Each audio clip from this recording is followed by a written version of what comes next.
bali tupo hapa kwa ajili ya kuiombea nchi nzima na wananchi wote kwa ujumla. Hata wale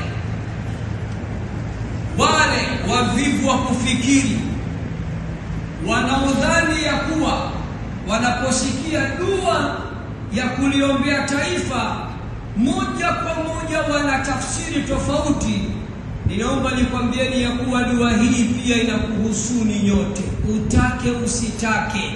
Tupo hapa kuombea Watanzania zaidi ya milioni 60 na kuiombea Tanzania na viongozi wake kwa ujumla.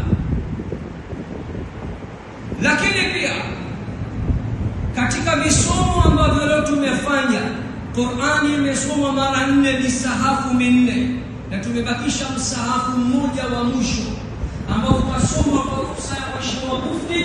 Tutakuwa tumepata misahafu 5 na